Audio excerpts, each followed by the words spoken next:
Om pramadana nasandeyaha kim karishyami vrittiman.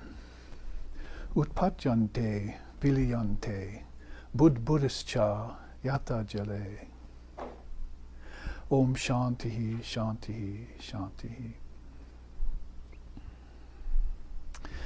The universe is just a projection of the cosmic mind, expressed out of root ignorance. But ignorance is unreal, so how can it cause you any doubt? Therefore, what does the yogi do with this mind and its projections? He allows them to rise naturally, and then dissolves them all back consciously at the end of the day, like bubbles into water. Om peace, peace, peace.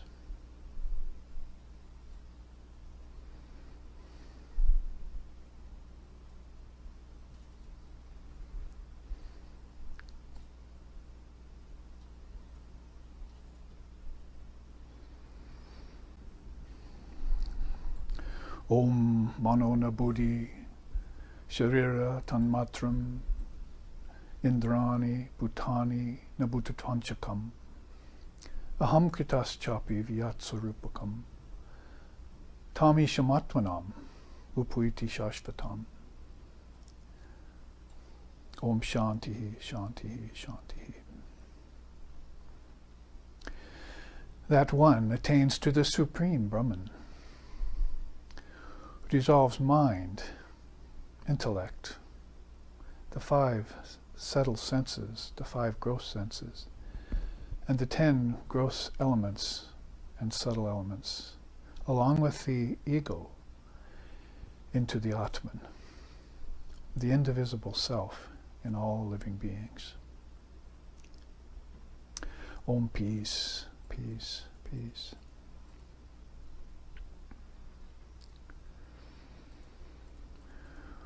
Om Hari Om, Om Sahana, Om Sahana Vavatu, Sahanau Bhunaktu, Sahaviryam Karavavahai, Tejasvi Navaditamastu Ma Vidvishovahai.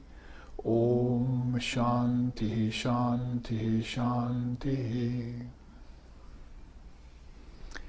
May Brahman, divine reality, protect us. May it sustain us, and may it illumine our thinking process. May we not find fault with each other, with the world, or with the teachings. And may what we study be a source of inspiration to us eternally. Om peace, peace, peace. May peace be unto us, and may peace be unto all. Om Hari Om. Salutations to all here at the Kirana Center on the Big Island of Hawaii, where we have returned after our 3 or 4 weeks away, although some of you, the live streaming audience included, may have caught us and on our journey and saw the classes on the Axiom Upanishad and the new classes on in San Francisco too. In the Teja Bindu Upanishad we're studying there now, as we've finished the Amrita Bindu Upanishad, the Bindu, that bit of knowledge or that point of light. So we were away in wintry mainland weather, and we arrived back here, and now we have a 2-series class on the intriguing subject of Chitta Basa. And you might as well also say Vivarta, because those 2 principles are key and crucial to the Vedanta philosophy, especially the non-dual part of it. If you understand as I just chanted, starting out the class, that everything is a projection of the cosmic mind, then you figure in intelligence into the quotient. That is higher intelligence, or buddhi. And that's precisely what most of our systems in the West are not doing. It's a kind of witness consciousness, they call it, but it's an innate intelligence, like pratibha, or flint-like intelligence, that's without origin. It's beginningless and middleless and endless, and that's the witness of all this projection. So if you can break it into the real and the unreal, or Purusha and Prakriti, or Brahman and Maya, or the wheat and the chaff, or however you want to do it, it's a very great advantage for the soul seeking freedom. That's called mukti or moksha. And part of what affords that freedom is the realization of the false superimposition of form over formlessness. It's really a very simple thing. It only gets complex when, after many millennia, or many lifetimes, or many ages, if you will, that people fall into this way of thinking that is sans the idea of the Almighty, or Brahman, or Allah, or Buddha nature being originless, or being formless. That formless would be with a capital F, we like to say, because there is a kind of formlessness, like a kind of nescience or deep sleep, unconscious state, that is also formless. And it's very hard to find it. You just have to think back last night and say, geez, somewhere I went away. I wasn't myself. I didn't have an ego, and I didn't have forms, and I didn't have tastes and desires, and all those things were gone to me. So you can infer it from your present state of consciousness, which is the waking state. And you can also remember your dreams. I had some very powerful dreams the last couple nights. Those are the kingdoms of heaven, by the way, your dreams. But they're full of light, and our two eyes just aren't accustomed to utilizing that kind of brilliance. The sun's brilliance is even too much for them.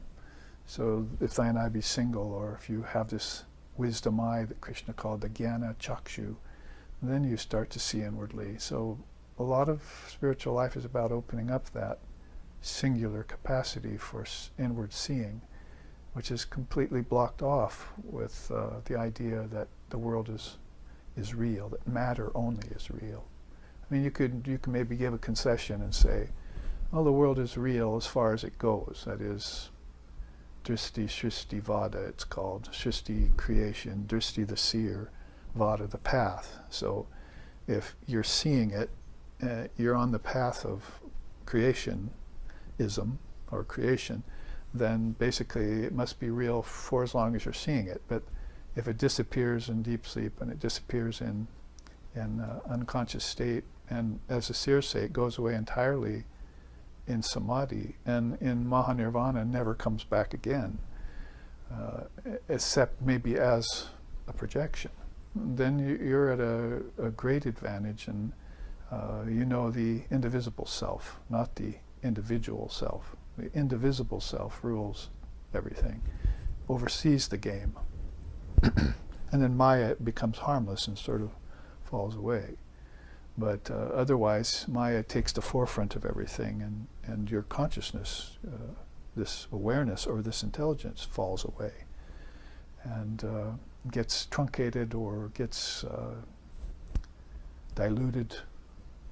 And that can become a habit over lifetimes. You see people in that kind of habit. It's just a habit of ignorance or worldliness. And its fruit is distraction and finally scattered mind, as Father of Yoga has told us. So important then to keep these non-dual axioms. I've always talked about a parinama and a jativada. That is a parinama, that the non-transformational nature of reality. So anything that transforms, you have to separate it chaff-like from the wheat. And the only thing that doesn't change, you'll find, is this divine reality. Well, that's one pillar of non-duality. The other pillar is that it's unoriginated or birthless, and and deathless. So that's called a jativada. There's no birth or death in it, no beginnings, middles, and ends in it. So these are two things that you look at and you hold up and say those are the two pillars under which, this overall roof of Maya rests. You see, and if you know the pillars, then you can get beyond the roof. You can climb it and get to that wide open space of consciousness they talk about, which is beyond name, form, time, space, and causality, the fivefold Maya. How Vivekananda defined it when he came here. Name, form, time, space, and causality. So those things have to be contemplated by an intelligence that's interested. Apathy is a big problem nowadays, and lack of dharmic upbringing.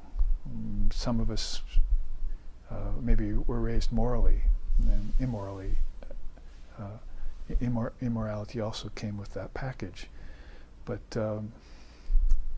the Dharma is something very precious and very rare, and like any other good thing, it has to be focused upon for a long time until it opens up its secrets. Like a word, just focusing on the meaning of a word and going beyond its outer meaning to the inner meaning. So this word Chitta Basa then, Chid consciousness, the highest consciousness, and Basa, how it gets reflected in things. And then the second word, Vivarta, that we will look at later, means a false superimposition. That's probably the best justice we can do to an English definition about it. A false superimposition. Like just now you see me, now you don't. Sri Ramakrishna used to do that to his young disciples to illustrate the simplicity of Maya covering reality. Now, if all of a sudden you tear that Maya away and you see the reality, then this is called a spiritual life. It's called realization, it's called higher intelligence, it's called peace of mind, it's called bliss, it's called jnanam, wisdom, and those things are all open to you and available to you. But if you leave that false superimposition there and don't make the effort to tear it away, then those things are all veiled to you. So it's a veiling process, form and name and form.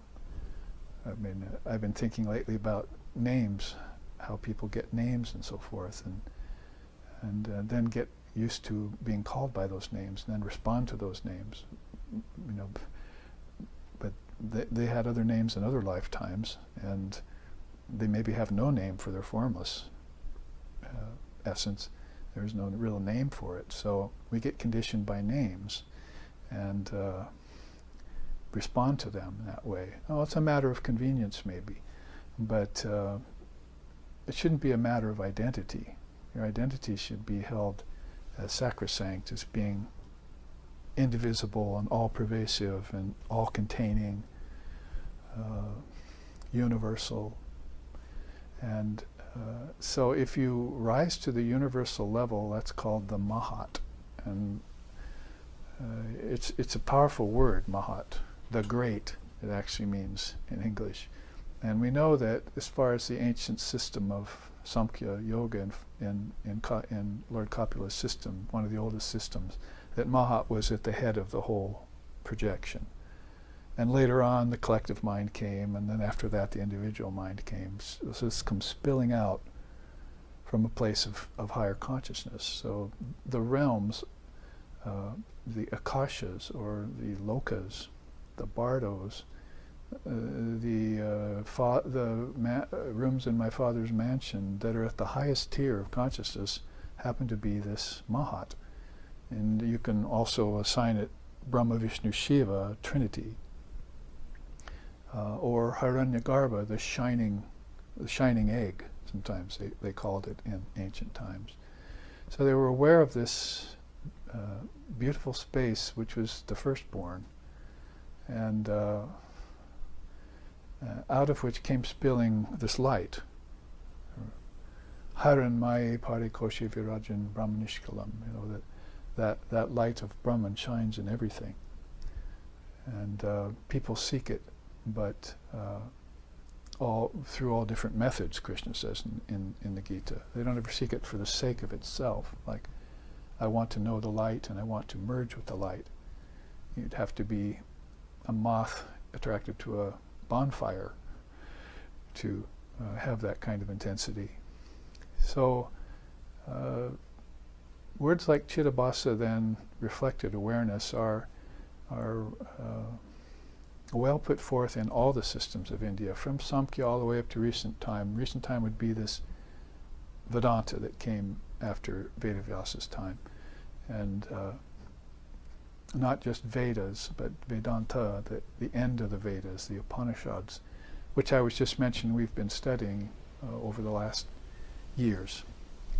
And probably for some 25 years we've taken different Upanishads in the SRV associations and made sure we look deeply into them, the words of the rishis, and try to understand their meaning. So you'll find words like that listed there, Chitta Basa. Now, if we want to jump into the subject, which we should, then this chart here, which has a new coloration to it, it's an older chart from the collection of Lord Vashishta's teachings, who's one of the 10 mind-born sons of the Trinity, or of this Mahat, the great mind.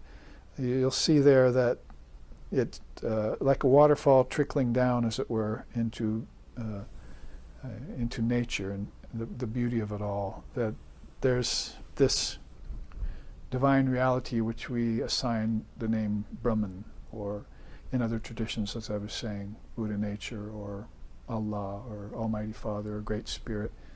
If you were to sort of not necessarily lump sum those, because there will be differences in each tradition about how they'll describe that, but let's just say a formless reality that brooks all association with anything that has to do with limitation.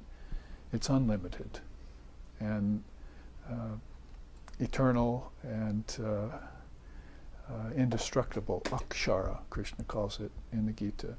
So if you can envision that, better than imagine would be to envision it, then you can fix that at the point of the eyebrows, Shri Krishna says, and hold the divine form in the heart, your Ishtam as your guide, and then this great formless Brahman between the eyebrows. And then you can open yourself up to this formless awareness. And words in English, of course, fail. I was going to say you have a great feeling, but feeling's not going to do it. Feelings are, quite subject to emotion nowadays, and intuition doesn't quite even give it the right turn, because intuition, comes and goes. But if you can have this vision of higher reality that's formless, then you can have that experience, direct experience. That's a good word, actually, but we'd have to use Sanskrit, meaning anubhav. You have a direct experience of a hailstone falling in an ocean, what that must feel like, or a waterfall falling into a pool. And if you look around the universe, everything is a reflection of that. Everything is merging with something else.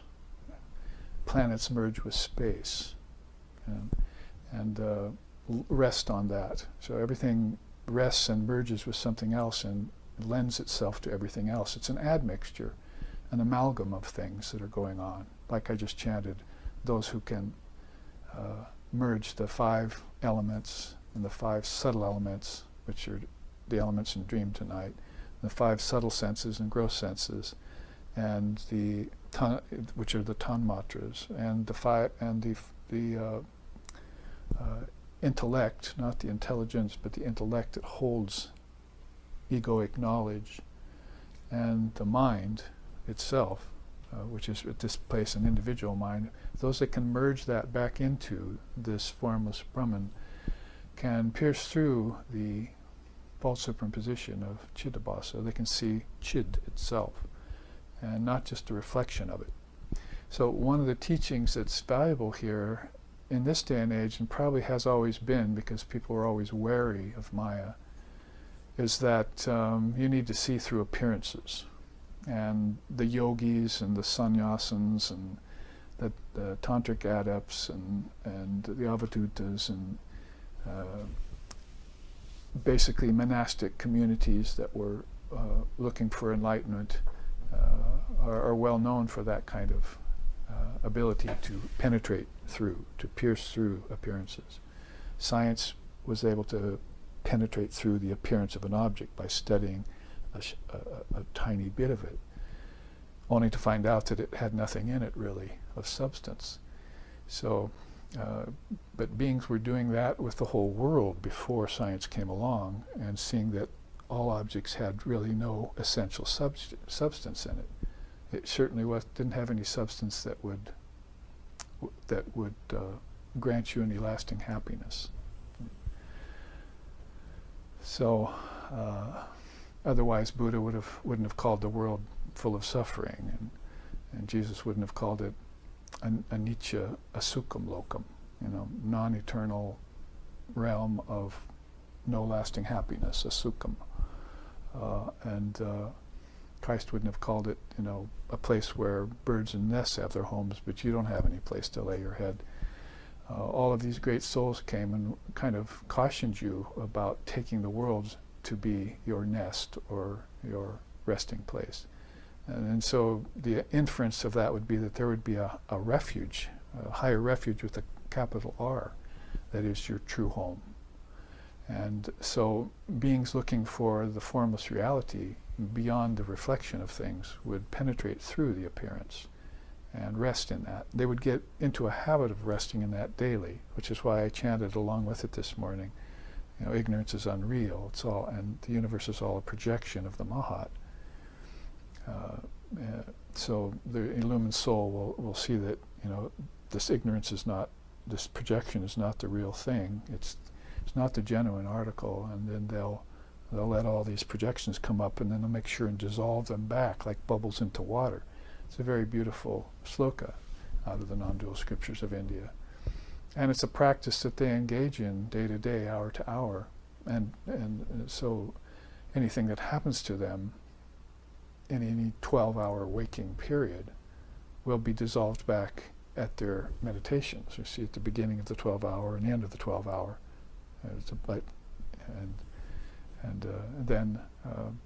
And upon awakening, they'll wake with a clean slate. So they're free of things like emotions. They're free of things like feelings.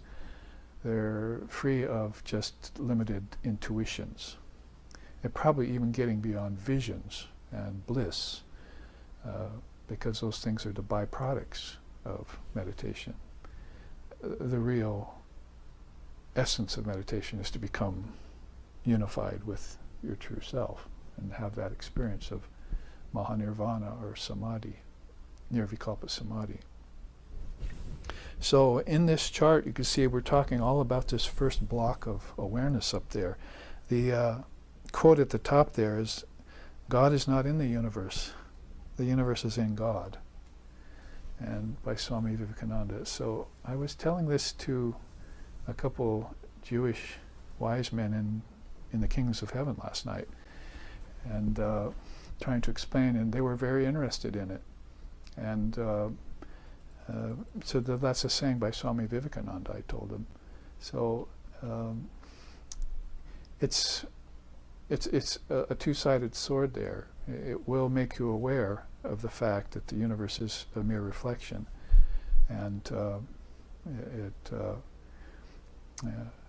it will also get rid of your tendency to fasten on to the realm of matter as if it were real or satisfying, as if it were lasting, or if it were ultimately fulfilling. And then you'd be able to keep it at arm's length, take it with a grain of salt, I heard someone say the other day. And that way, you're, at least for the time being, you're putting it on hold so that you have time to concentrate on this divine reality. because this is always getting in the way and distracting you from concentrating on divine reality. These two eyes are always fighting with this eye, and these two ears are always fighting with the sound of Om, you see, vying for supremacy in their particular realm, and the ego is always trying to follow them and follow the two instead of become the one.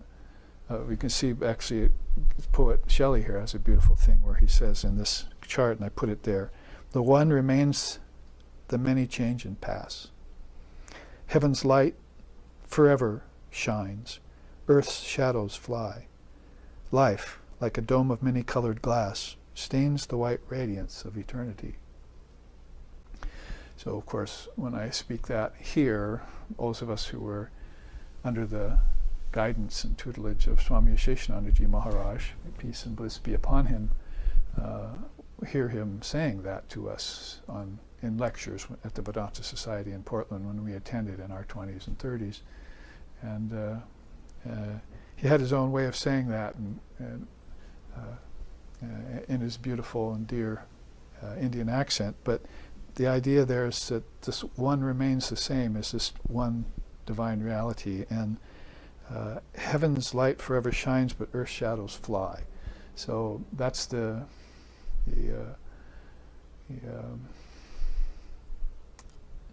unreal and mutable nature of everything on the outside, and it attracts us because of the reflection of Brahman in it. So there is a teaching that's more of a warning, like say, oh, beware of Maya kind of thing. See, oh, you got too attached to that, to the thing, to the relationship, to the job, to the money, whatever the thing is that is attracting you and adhering you to the appearance of things.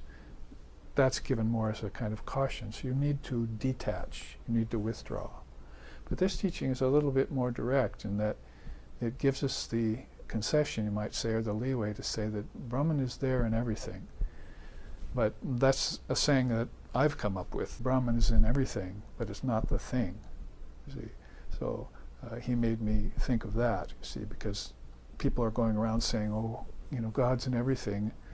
If they get this idea of the Advaita Vedanta or of Buddhism or of other salient systems that are actually focusing on the fact that all of this world shines with a light, when they're in a good mood at least, when they're in a balanced mood. Of course it can go away very quickly when you're not in a balanced mood, so that it shows the mind again and it's projecting power, covering power. It covers, it distorts, and then it reveals. And then it goes back to covering, and then it distorts again and it reveals. That's called the three avidya shaktis, right? So basically you have avarani, covers everything, avarana shakti, and then you have vikshepa shakti, which distorts it and makes it look like something else. And then you have prakasha shakti, which reveals. So if you can entice the prakasha shakti to take over the whole process, and then you can begin to see through the appearances and eke out the essence of things. And of course it won't be something that your eyes and ears and nose and tongue and taste in this state can experience. And it won't be something that's absolutely real to you when you go into dream state tonight either, because that passes. Life shadows fly and so forth. Earth's shadows fly. But so when life is like a many-colored dome, they're really talking about mind in India. It's like a many-colored dome with many-colored glasses, Swami used to say. And there's a white light of reality that's beyond it, Brahman. So if you can imagine this infinite pool of light that is our true nature, and its rays are coming down on the Mahat, you see, the great mind. Lord Brahma is the firstborn, the first conception of form, you might say. And that light is just shining on Lord Brahma. Remember, we make a distinction between Brahman, which is that light, and Brahma, the God, or the highest God of the Trinity, who receives this first light, the four Vedas, as it were. And it's gifted to him by by the divine reality. That indestructible one who projected the entire universe at the beginning of a cosmic cycle and who gave Lord Brahma the 4 Vedas, who is the eternal bridge to immortality, who resembles fire that has consumed its fuel, who is partless, faultless, actionless, and divine. And the scriptures go on describing it like that in glowing terms, as if they're there in tears before it, and they've finally seen through the appearances of things which are always cheating them, you see, of true experience. This realm, Ram Prasad sings, this realm shines with the light of the 5 elements, the 5 senses, but these things are always cheating the soul of true experience, because they're just glimmers and glares that come and go. And so you're seeing those very glimmers and glares on a sheet of water in the wind, or you're seeing that very light run around in a dog, or sport in a pool of water as a fish, you see. And so then you wouldn't look at the dog and the fish and the water and say, oh, that's Brahman, you see. Because then you're making a big mistake and a trespass against the non-dual laws that Brahman cannot be a form. I mean, I don't know how often I have to say this, but I think it's so important, because people can say Brahman is formless, but then they never act like it, see, for one thing. And they further don't think like it. They'll start thinking Brahman is a form. Gaudapada is famous for this in his non-dual Karika. He says, Atman takes on the form of anything they want. It can be, letters to the grammarian. It can be philosophy to the philosopher. But it's never the thing itself. They're never looking at Atman as the Atman itself. So they're always superimposing Vivarta, something over that Atman, to appease themselves, or to satisfy themselves, or try to satisfy themselves. And it's never going to work. I mean, you begin thinking that this world is your oyster with a pearl in it. But then you find out that it's really a big ocean with a great white shark in it, with big teeth, you see. So this is concluded by souls who have seen through the process. The others who are speaking from the standpoint of the world is my oyster and my pearl are speaking from the standpoint of not yet having that experience of seeing through the appearance of things. Seeing through matter, if you want. Matter is very dense and dark. So if we were to trace the trickle out process, you see, from consciousness pure and formless, like if you can say maybe your deep sleep state tonight, you were in a kind of light and you didn't see it because your eye wasn't open, but you felt it. You felt very blissful, and you came out of deep sleep feeling refreshed, like we do out of deep sleep. And then you were to, from your waking state, trace everything back in meditation. See? Like Patanjali wants you to concentrate on earth, water, fire, air, and ether, and then attach those to smelling, tasting, seeing, feeling, and hearing.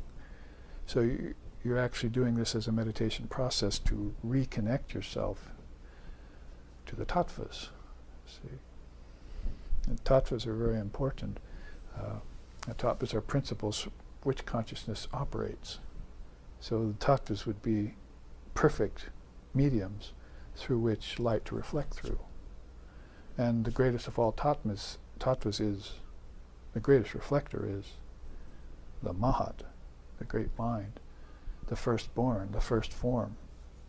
And that light is as close to eternal light as you can get without erasing the form completely. So one would be a samadhi of a conditioned kind, and the other would be non-conditioned samadhi or unconditioned samadhi. So there's a very subtle shift that goes on between those two. And it's very similar to the shift that goes on in your mind when you wake from you go from deep sleep into dreaming, and then slip from dreaming back into deep sleep.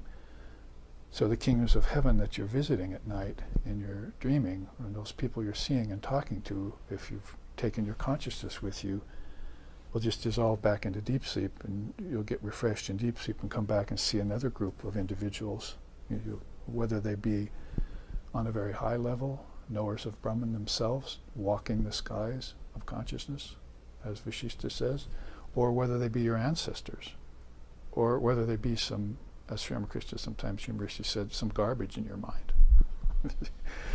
Those are also a part of your dreams, as you're coming down, plummeting into waking state from these very high experiences. So the last thing you remember is, some garbage in your mind. So I must be a real fool, you see, if I dream things like that. Where were my great dreams? Well, you forgot them because they were buried very deep. And when you went deep, you shed everything that was material. That's why they attained to the Supreme Brahman, who shed the body, shed the five senses, shed the five elements. And they do this naturally in deep sleep, but it's not till you do it consciously in meditation that you can call yourself candidate for a knower of Brahman. Join the knowers of Brahman, because those who know Brahman become Brahman, the Upanishad says. So you're going to have to do some practice of a very high state. Now, we just did a retreat a couple weeks ago before we left Portland, Oregon, and encountered one of the worst storms on the way home, snowstorms, called Manasana. Now, SRV is very big on trying to take a mere life of relativity or a life of worldliness and turning it into a dharmic life, or taking a meek, weak practice of surface religious practices and turning it into sadhana, you see. So Manasana is one of those things where you would want to, okay, I've got my posture together, enough of that, it's not going to do me any good, I know how to breathe, I've arrived, I've mastered those two limbs of yoga, I'm not preoccupied with them anymore, so I have to shift around all the time, or my breath isn't even anymore, it's always even. Now I need to go on to the other limbs of yoga, and that pretty much has to do with pratyahara, concentration. That is, the doorway into concentration is pratyahara. You want to take these very things that I was just talking about, the five elements, five senses, and mind and intellect, and trace them. Now, what I'm talking about is from outwards in. Lately I've been saying that science wants you to go backwards in time to see your origins. And it seems like religion, at least if it's fundamentalist, wants you to go upward to find your origin, you see. But India wants you to go inward to find it. And when you go further enough inwards, you'll find that you reach the eternal, that there is no origin to anything. And that's what you're looking for. That's who you are. That's bliss. They have a special word for that called ananda. And so that's a whole different trajectory then. And if you've become habituated to believing in the world of families and money and jobs and ancestors and all of this, you don't even know about reincarnation yet amidst those levels of consciousness, lower levels of consciousness, then it's going to be very unlikely that you're going to start thinking in this way, that I can go inward. Yet Jesus told you the kingdoms of heaven are within you. So your meditation is a kind of conscious dreaming. You want to mimic what happened to you in dream, in deep sleep. That's why it's recurring so often. It's trying to get you to get the idea. Oh, really? I've been waking and dreaming, going into deep sleep for how many lifetimes now, and I still haven't got the point that I'm supposed to do this consciously. And to do it consciously, you're going to have to break down barriers. I mean, basically, there's the Brahma Granthi, there's the Vishnu Granthi, and there's the Rudra Granthi. Three great veils over consciousness, and souls who are wakening themselves up, we call that Kundalini Shakti. they're awakening themselves up via devotion to the Divine Mother of the Universe. They're penetrating through those and going to higher and higher states of their own awareness. So whatever system you look at it through, India has been affording you these views, philosophical views, from time out of mind, and will continue to do so for as long as the world here exists and people draw breath in it. So back to the breath, it's one of the things that happens, prana and akasha, you see in this chart. Let me adhere more to the chart now instead of talking free associating, I think is the term with it, which I love to do. But basically, if Brahman begins to come outward, you see, then there's this Shakti power it uses. And we've had classes on that. I'm not going to linger on her. We just mentioned Kundalini Shakti. If that's intrigued you, you should probably find a good teacher and find out more about her. But then the next listing there is direct emanation of pure conscious awareness. So Atman and unmanifested Prakriti could almost go side by side here. Here's the sentient side of it. Here's the unsentient side of it. Remember that Atman is pure sentiency, and unmanifested Prakriti and all the tattvas, that is, all these principles that consciousness uses to reflect itself in nature, are called unmanifested Prakriti. They're the seeds for things. And this is the way the division happens at a very primal, if you will, or maha-primal state. The Shakti is, you might say, the overseer of that process. See, these souls, want to sport. They need these things for their sport. See, and some of these souls are very intelligent, like very intelligent. Like, what does a yogi do with his projections? Well, let's see. Because if there's a bunch of people who have forgotten themselves in Maya, then we should send some of those yogis down there and show people how they use mental projection.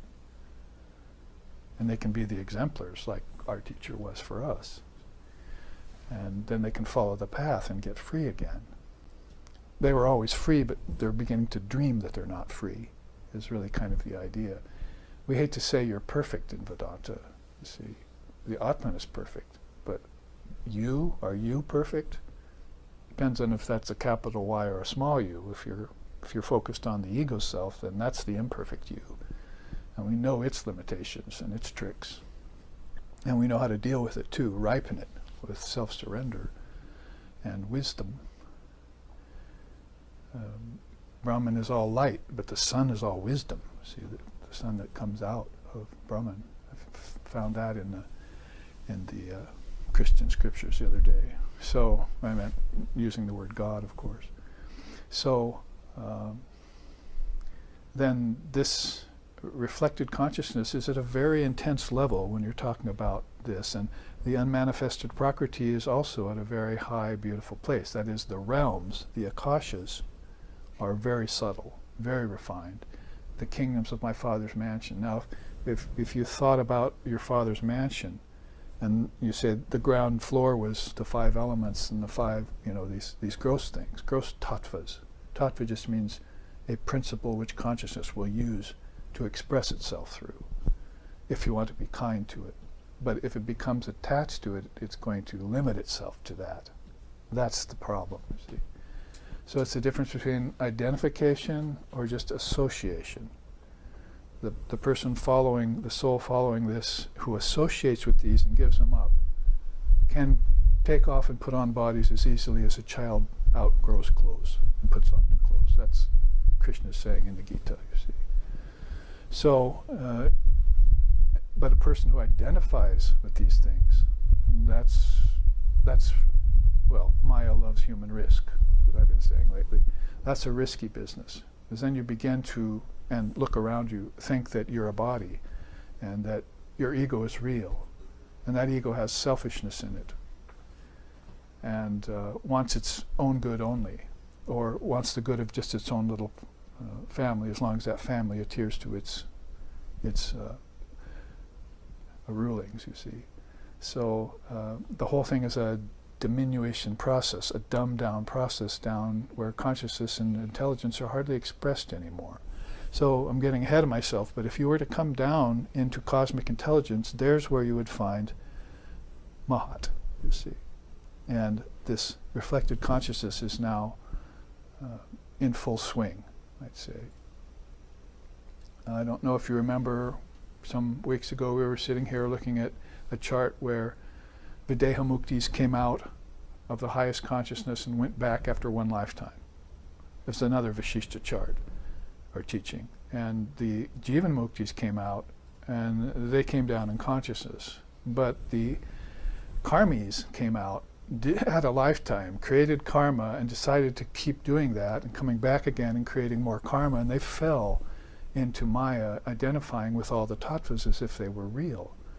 So they broke the first rule of non-association, or of supreme detachment, or of withdrawal and non-identification with the unreal. All those, whatever you want to call it, that first rule was broken by them. And it becomes very difficult then for the mind to get itself out of a situation. There's a quote coming up, I'll show you about that. Now let's keep moving forward here. Chitta Basa, as it reflects, it appears, it's actually knowledge of Lord Brahma. It's all reflecting as various principles. So these things are all, as Holy Mother said, all these things that you see around you are manifestations of your own thought. Now here's where we begin to really have a parting of ways with science and with much of what contemporary theology thinks nowadays.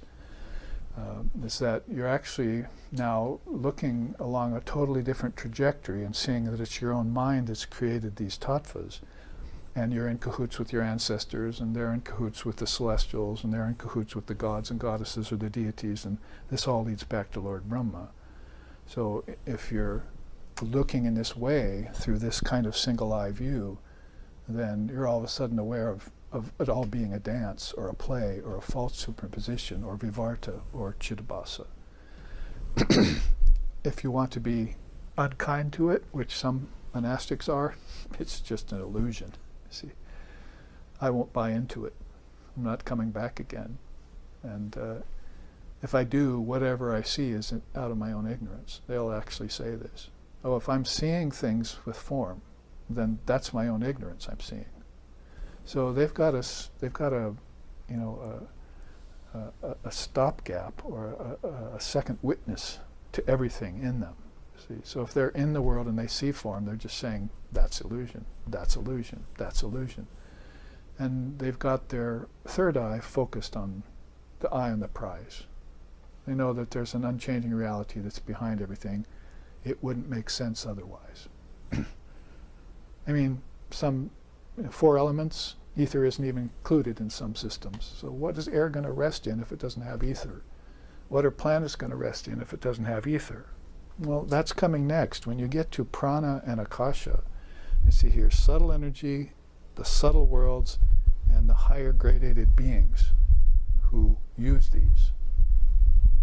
When we say prana and akasha in Vedanta, we're not talking about electrical force or kinetic force when we say prana. And when we say akasha, we're not talking about just the physical world. So right away you're at a high level of Chitta Basa. When then consciousness begins to reflect to this, it needs an energy which to move into these tattvas. It just doesn't come magically out of nowhere. Or the tattvas don't just get created first and then it happens to associate with them. That's by way of chronology, if you will. But the whole thing is back in the consciousness itself. I mean, people think plants don't have consciousness.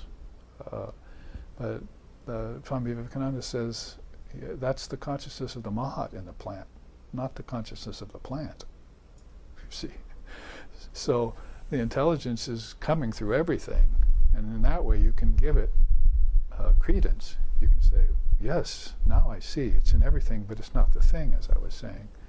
So you don't want to, and I'm bringing this up and laboring over it a bit, Because I think a lot of our emotional problems and our insecurities and our misfiances and our bad actions, our skewed actions and so forth are based in that kind of thinking. Like that we think that there's some God here when it's just the ego here and it's enjoyment of objects. And we haven't seen God, the likes of God here, ever. I mean, if you're going to talk about God, Brahman, Allah, Almighty Spirit, that's something totally transcendent, and it has nothing to do with tattvas. The tattvas haven't come yet. They'll never come into it. In fact, the tattvas have come out of it as a projection by the cosmic mind, by the Mahat. And that is even guided by the Shakti. That's guided by Brahman's Shakti. And poison in the snake, as Sri Ramakrishna used to say. So be careful of the poison, you see. Don't get bit by the snake. But if you're adept at not getting bit by the snake, then all of this is Brahman, you see. So prana and akasha then are levels where Chitta Basa can actually be seen from this vantage point we have here, waking state, two senses, two eyes, two ears, and so forth. It's not too much of a stretch for us to see that I raise my hand and my eye sees by some power, and that man does not live by bread alone, and all of these things we hear. We can stretch to that, and some of us do. Only thing we get put off or waylaid or limited by the fact that we think that it's a matter of lungs breathing or food making us move. But man does not live by bread alone, and you don't breathe by involuntary muscles. Prana helps you do that. So if you're not accounting for the prana, and then you're not going to know all of the space that prana flows through to bring consciousness to right on down to the five elements. And so when you see the five elements out there, you're going to walk around thinking, oh, they're shining with their own light, you see. Isn't that grass sparkly out there? Aren't the dewdrops in the morning pretty? You see, whatever the case may be, you're kind of a little child just getting attracted by fireflies in the air, see. And you're not looking at the thing and seeing that that's, number one, a false appearance over formless reality, and number two, Brahman's expression. So, you've got two things there. One a warning and one a concession. And this allows a person to live a divine life when they see Brahman and everything. Otherwise, how are they staying in the body when God is so all-attracting? How is it that they're able to stay here if there isn't something to keep them here? And it's not just the sparkle on the leaves or the fish in the water.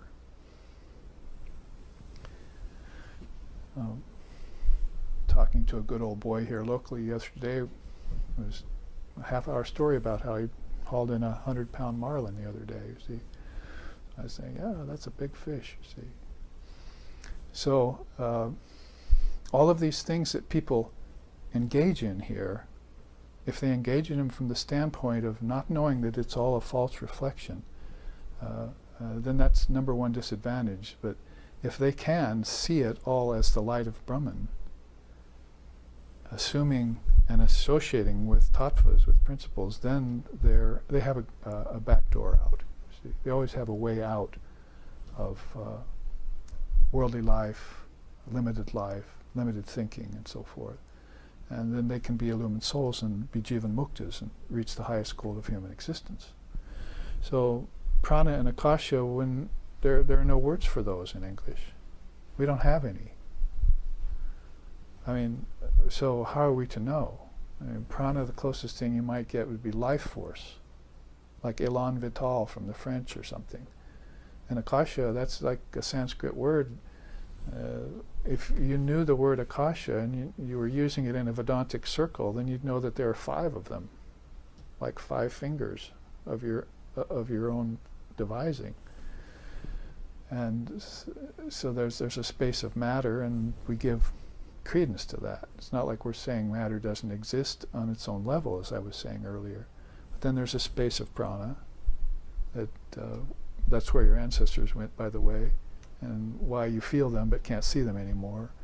And then there's a space of mentation, thought, and there's a space of intelligence, and then there's a space of chid, the real consciousness itself, which is bliss.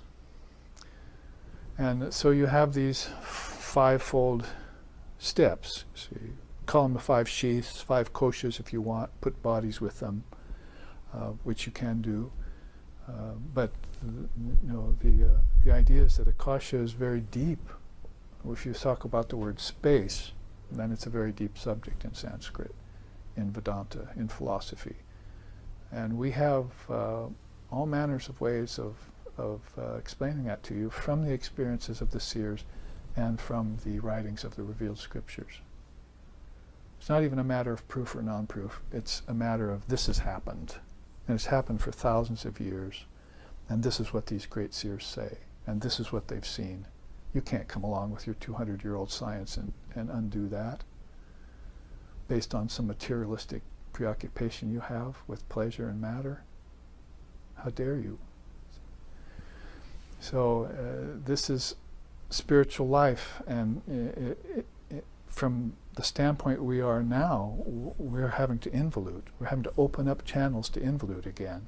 They've been closed down for centuries, for lifetimes in us, particularly in the West. And so we need to go to someone who has some sort of a magical tool that will open up passageways for us. See, here, take this penknife and dig.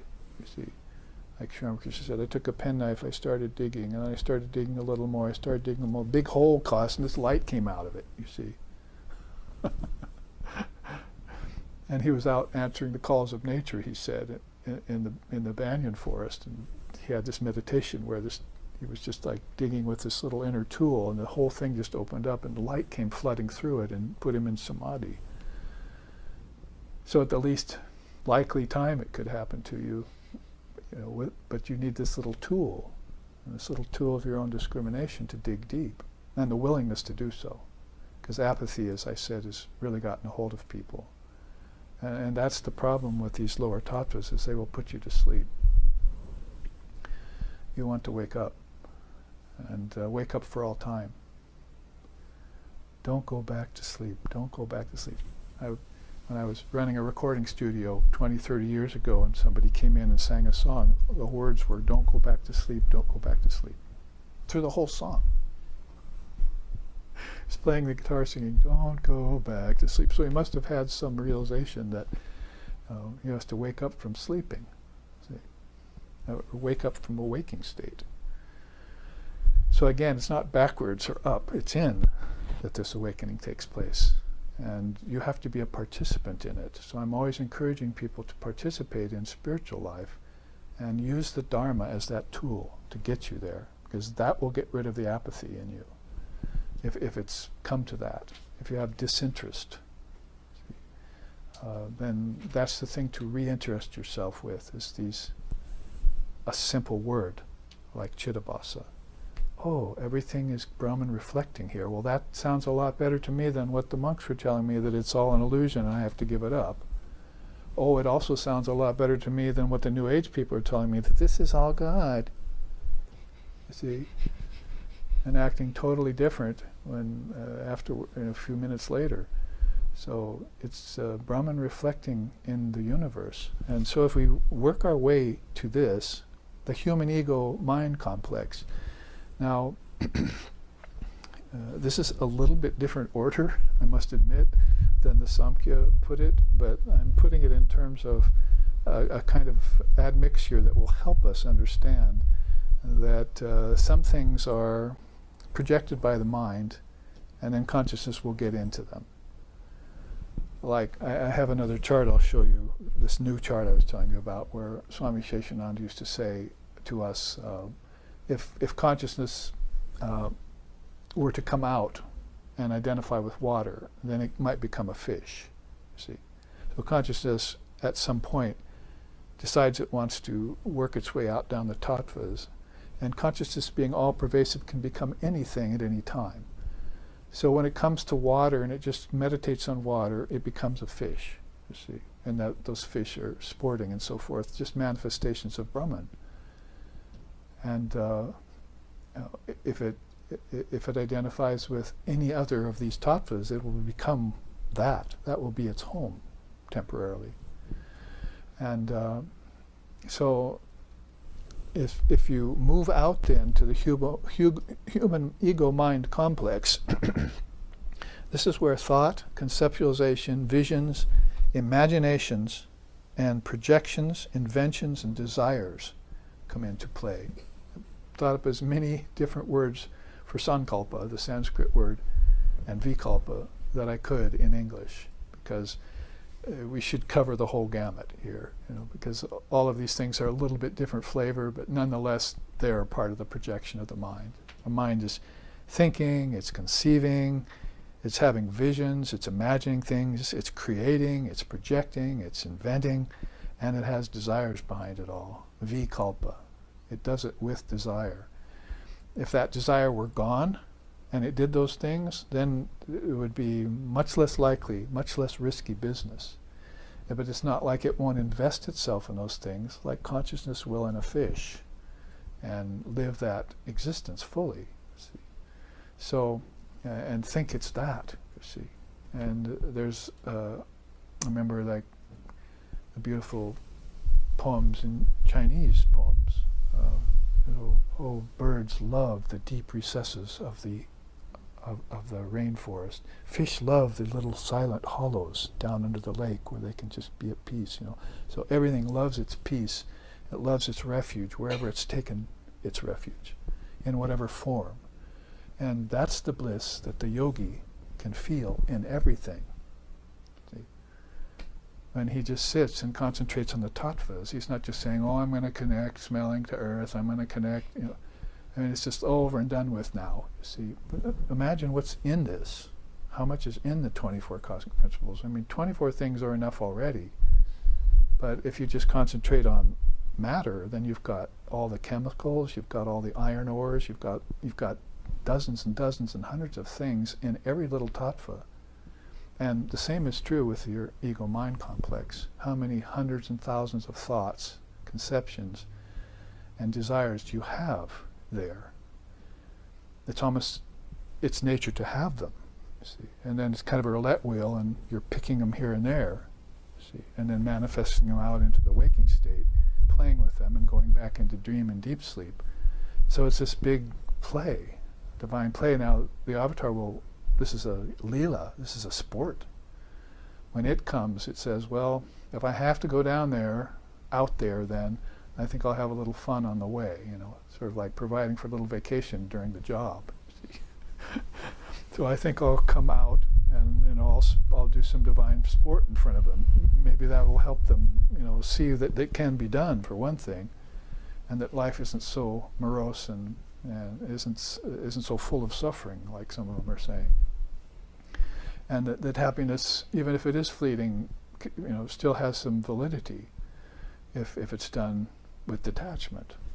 So this human mind-ego complex is another set of various principles that Brahman is appearing in. Now remember, Vishishta is making the point that this is all Brahmagyan, that the tattvas are Brahmagyan. They're not insentient principles to be discarded as if they're just unreal, but they're actually the wisdom of Brahman. So everything is the wisdom solidified. And Holy Mother tried to bring that forth to us in her lifetime recently as Sri Ramakrishna's divine consort and our teacher's teacher, by saying all objects are just thought made manifest, or thought concretized.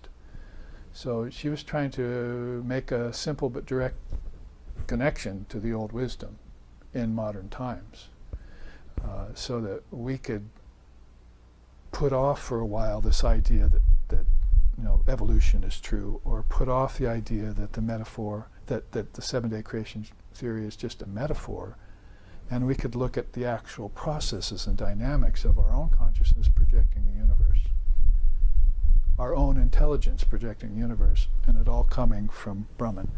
But if you depart Brahman, then it's a reflection.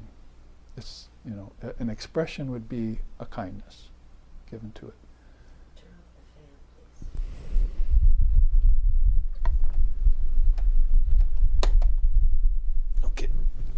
Some noise there. So a reflection of our own consciousness would be the next step down from expression. And then after that you could go to, well, this is a risk, and this is an illusion, and this is an outright, suffering. And there's sort of tiers of way of describing how life can be for you depending on what state of mind you've come to. And that will depend on which birth you're taking, with which set of ancestors, in which age, and how much karma you have, and how impinioned you are into the human ego complex, as if it were something that was somehow divorced from Brahman and divorced from nature, both. It's not, it's connected. And you have to connect the dots again and be yourself and be whole and be entirely present for it, aware, conscious. And again, participating fully, 100% there. Now if you follow the arrows, you get to these other levels of time, space, the 5 subtle elements, the 5 gross elements, the physical universe, and the flow of events in time and karma. So time and space would be as a, again, not in the Samkhya order of things, but as principles would be necessary to appear there. It's like, as if the human ego mind complex is in time and space, but it's a very subtle kind of time and space, like your dream state. But now that time and space is becoming solidified into hours, minutes, days, years, yugas, and space into different levels of matter, and there are different vibratory spheres. So now it's like you coming out of deep sleep. Oh, there's the earth for me, there's my house, there's the kitchen, there's the couch, there's the lawn, there's the lawnmower, and everything is now in time and space, officially, you see. And then you'll use the lawnmower and you use the kitchen and you'll draw back in and you'll go to sleep at night, and then all of it will all of a sudden just go back into the seed ideas, and maybe you'll be mowing the lawn tonight for the Lord in the kingdoms of heaven. Oh, you go out there and mow my lawn? But it's not a real lawn. I know, but just do it anyway. See? Here's an unreal lawnmower for you to use, see? Dream lawnmower. So all of this is at the level of time and space, and the 5 elements. They're like songs that have to do with that, if you were to sing them. Mono chalo nija niketane, mono chalo nija niketane, samsara videshe videshirveshe brahmo keno karane, mono chalo nija niketane. He goes on to sing Vishaya panchaka arbutagan shabotor por kehanaya poro para preme keno hoye achetano bulicho apono jane, mono chalo nija niketane.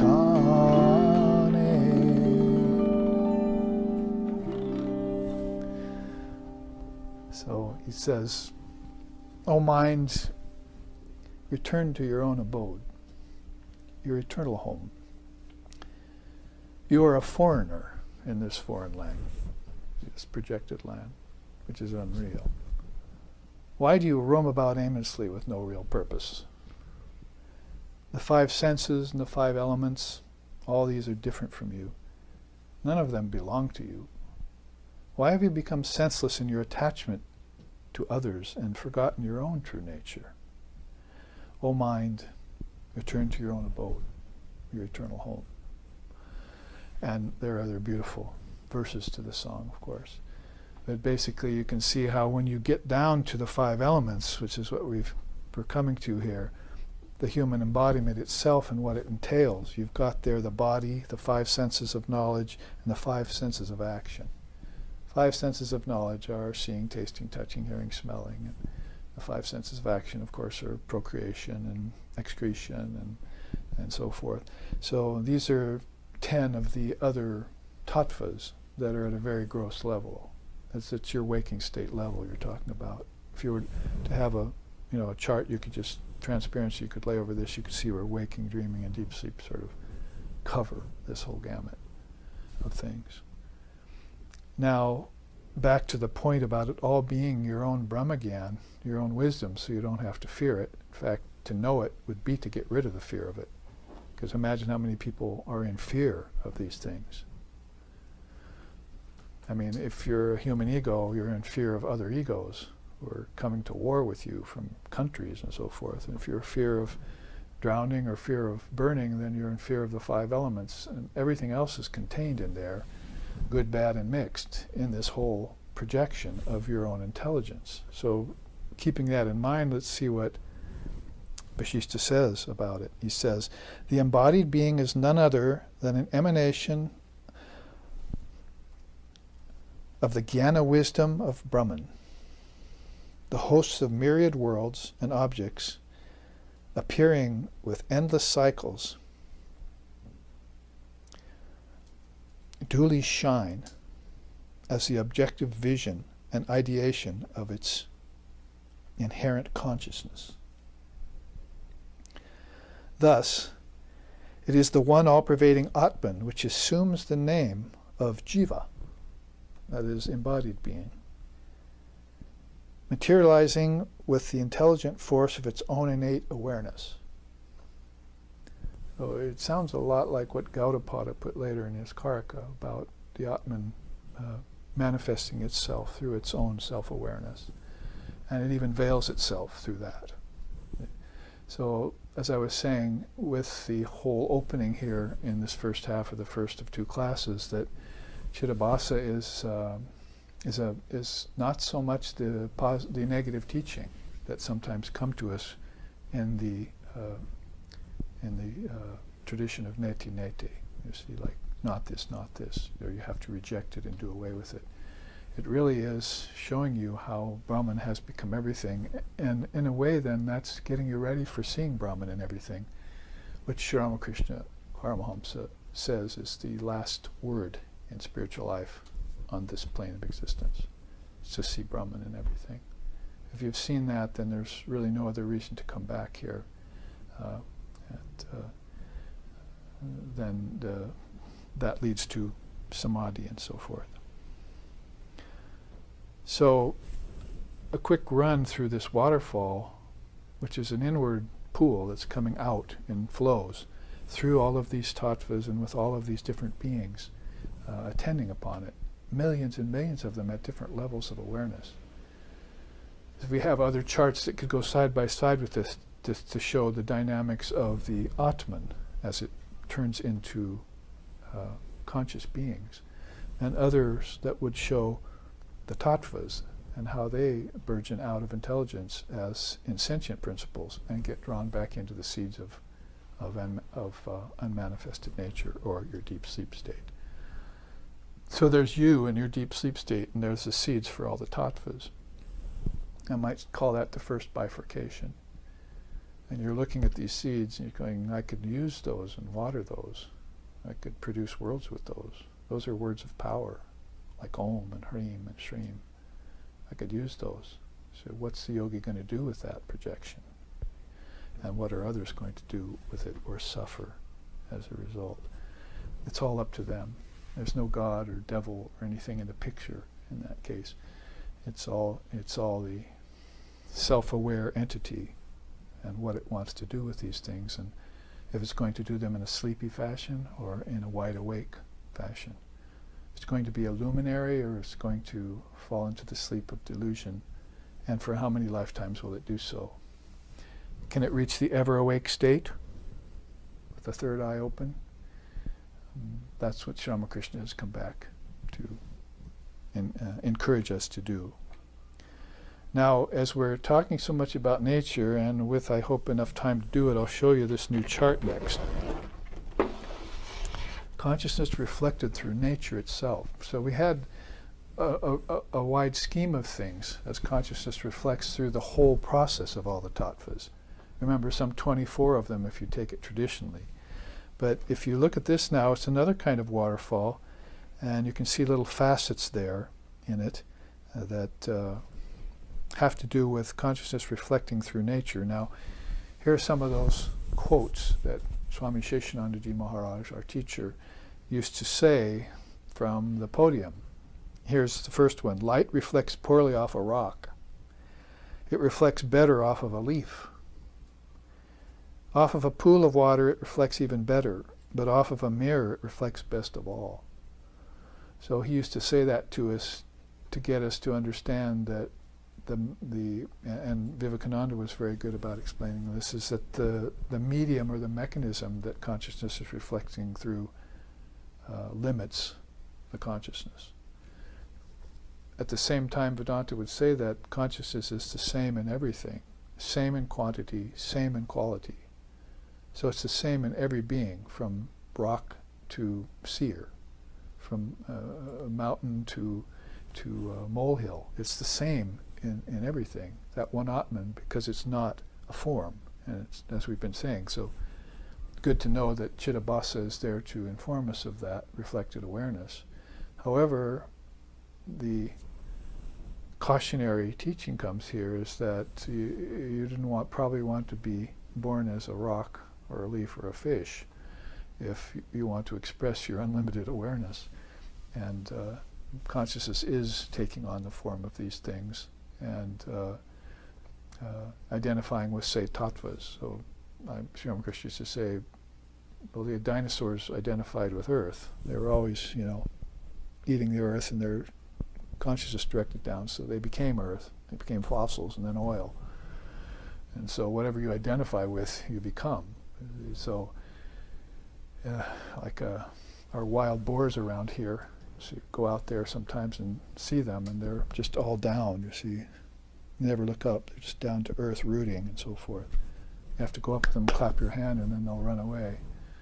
So everything just down the bridge of the nose to the grossest possible element. And unfortunately, people are like that. A lot of people are like that. So materialistic that, and maybe so shut off, so tunnel visioned, so shut in, that they're not able, it's a very selfish and piggish kind of existence.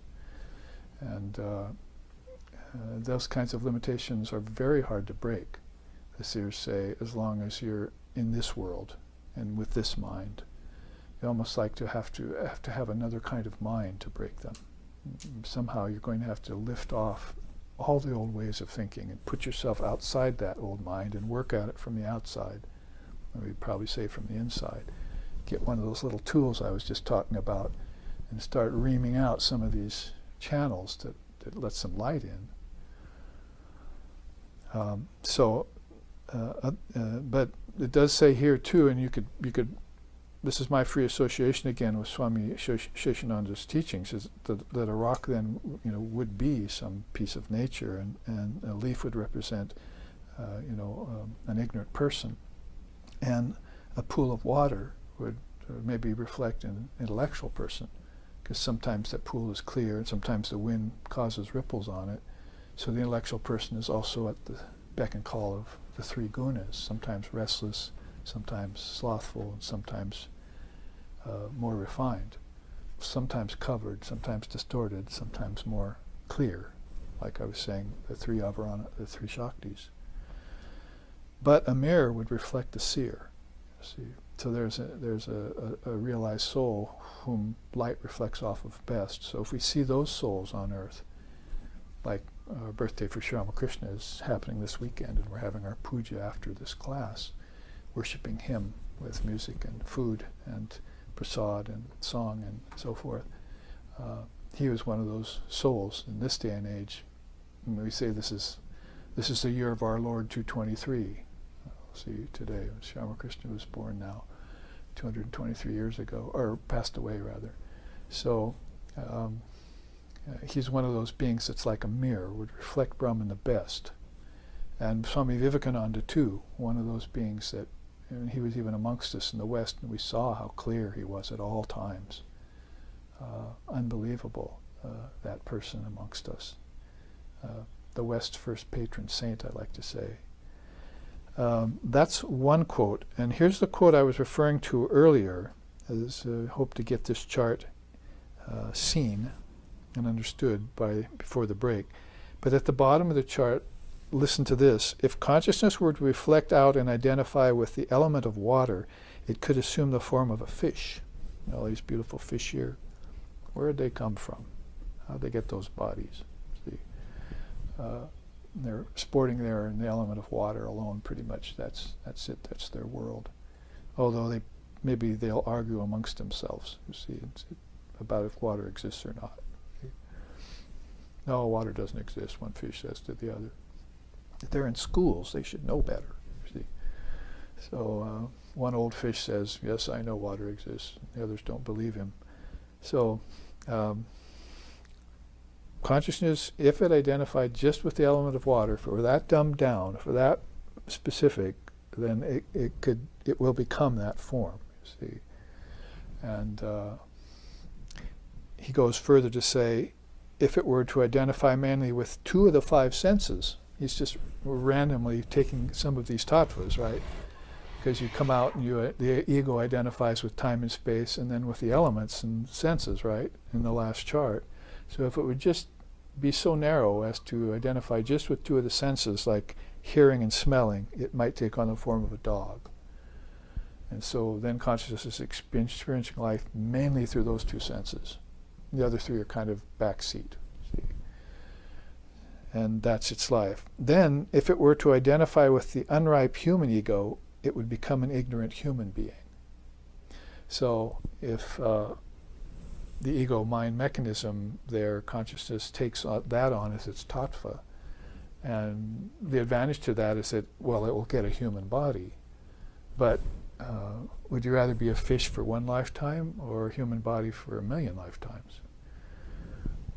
You might ask. So there's a risk to taking the human body too. It's a blessing and a boon. It's one of the first of 4 great boons if you get a human body. But if you don't use it to get yourself free of limitation, and then you're just living again and again with your ancestors, or worse, in an animalistic condition, worse than a fish, see, then that's not a good thing at all. So that kind of stodginess in the form has overridden the consciousness that's trying to manifest through it, and the mechanisms are limiting it. So you could look at all of people. I mean, this is, you might say, for most people thinking this is a little far-fetched. You see, oh, well, we'll think about that. Can I become a moth in my next lifetime, and so forth, you see. But you could say, apply this general rule to all people, and you could see how some people are very ignorant, and some people are stupid, and some people are angry and resentful, and some people are unfriendly, and some people are selfish, and some people are more selfless, and some people are friendly, and some people are good, and you have this whole cross-section of people whom that same Brahmagyan is manifesting through, but which is tied off from the actual vehicle itself. There's no light getting through. This is sort of like, your pores being closed so you can't sweat, or your eyes being closed so light can't get in. So in or in outward, there's nothing happening to it. It's frozen in place. It's not getting anything from inside. That's one of the problems of today. And from outside, it's not getting anything either, because it doesn't know everything as an expression of Brahman, that everything it sees is an expression of Brahman. Instead, it identifies with the form, not with Brahman that's associating with the form. Never that. So it doesn't have the wherewithal, the innate intelligence, the discriminating wisdom to make that kind of separation for itself and then benefit from the conclusion. So this is a very stymied place to be in, you see. Then he says further that if it were to become identified with the reflected human, with the refined human mind, it would become a very intelligent being. So you could identify with the unrefined ego and just become brutish, or you could identify with the refined intellect. And of course all of this would take us back into teachings on karma and samskaras, how a person, how his conditionings brought him or her to this particular body with this particular kind of mind and ego, and with that store of intellect or lack thereof, store of intelligence or lack thereof. And if that intelligence is stored up, how did it get colored by its past experiences? I mean, the Buddhist 12 Nidanas are a great, great teaching on that. I showed that a couple months ago here on the live streaming classes, how consciousness gets conditioned.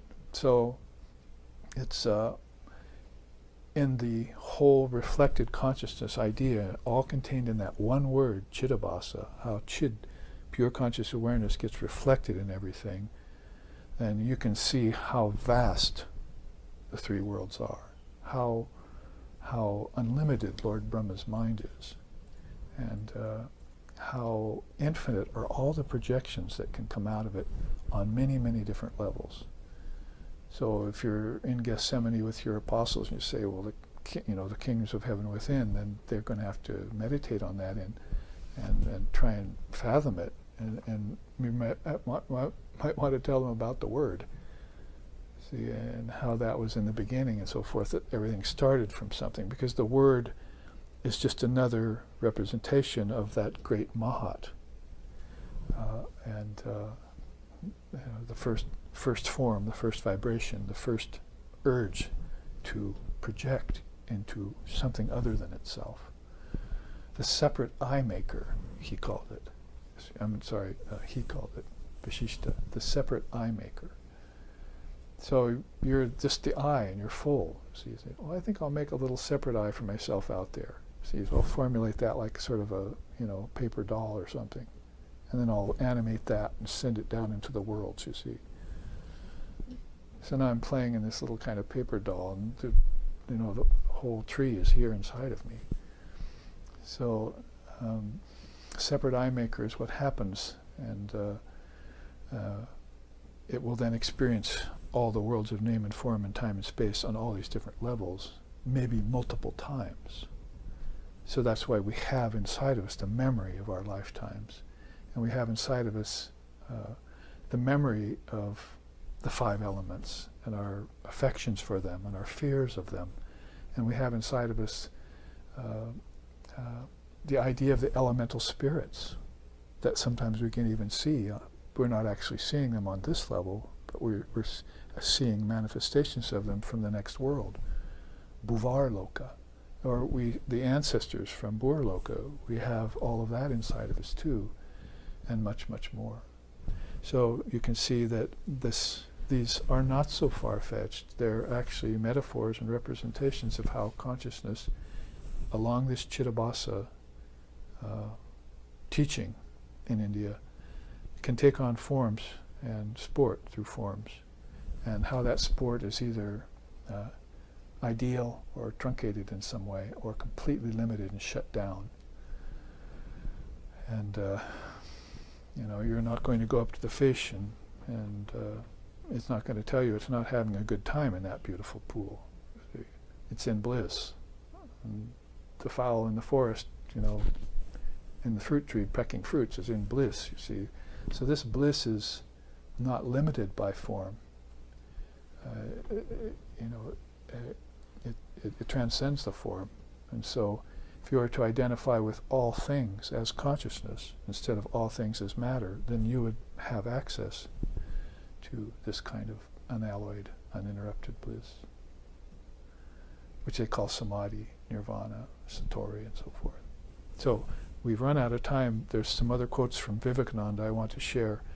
And you can see this chart has a tree turning into a hand, You can see the Divine Mother intelligence there reflecting out, down to the water and the subtle level, and the meditator there. There's all sorts of little facets, and we'll explore those with Vivekananda's quotes after we return from our break.